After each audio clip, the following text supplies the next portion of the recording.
Assalamualaikum warahmatullahi wabarakatuh. Perkenalkan, nama saya Inas Alfata Nurmansyah dari kelas FM 18C dengan NIM 1057211400418. Dan pada kesempatan kali ini saya akan menjelaskan mengenai rasio profitabilitas.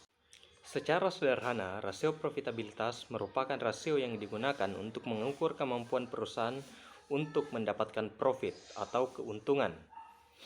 Dalam rasio profitabilitas ini kita mengenal beberapa jenis rasio. Yang pertama gross profit margin, yang kedua yaitu net profit margin, yang ketiga return on investment atau pengembalian terhadap investasi, dan return on equity atau pengembalian terhadap modal. Pada kesempatan kali ini saya menghitung rasio profitabilitas berdasarkan laporan keuangan PT Aneka Tambang Tbk tahun 2020 dan tahun 2019. Yang pertama, untuk menghitung gross profit margin, kita dapat membagi hasil dari penjualan bersih dikurangi dengan harga pokok penjualan lalu dibagi lagi dengan penjualan bersih, atau secara sederhananya laba kotor dibagi dengan penjualan bersih. Pada kasus kali ini pada tahun 2020 kita mendapatkan hasil sebesar 0,1635 atau jika dipersenkan sebesar 16,35%, dan pada tahun 2020 sebesar 13,59%, yang dimana mengindikasikan terdapat pertumbuhan atau peningkatan dalam gross profit margin PT Aneka Tambang.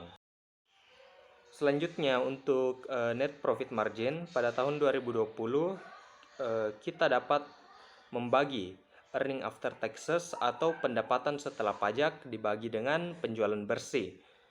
Pada tahun 2020 PT Aneka Tambang mencatatkan NPM sebesar 4,19% dan pada tahun 2019 sebesar 0,59%. Yang ketiga adalah return on investment atau pengembalian terhadap investasi. Pada tahun 2020 PT Aneka Tambang mencatatkan return on investment sebesar 3,6% dan pada tahun 2019 sebesar 0,6%.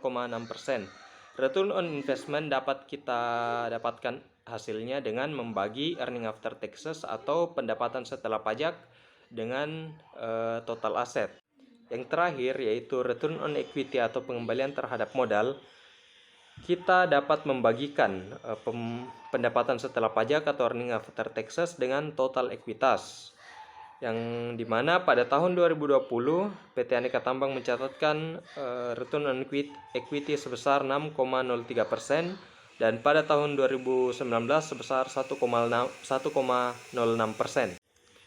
Berdasarkan hasil analisis pada laporan keuangan tahun 2020 dan 2019 ini, kita dapat menarik beberapa kesimpulan.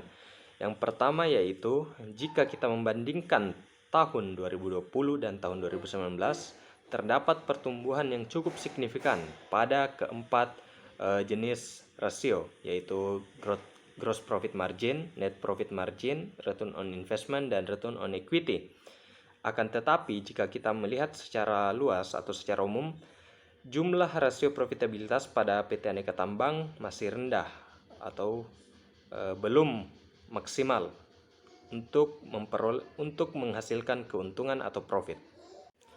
Sekian yang dapat saya sampaikan pada kesempatan kali ini. Saya ucapkan terima kasih banyak. Billahi fi sabilil haq fastabiqul khairat. Wassalamualaikum warahmatullahi wabarakatuh.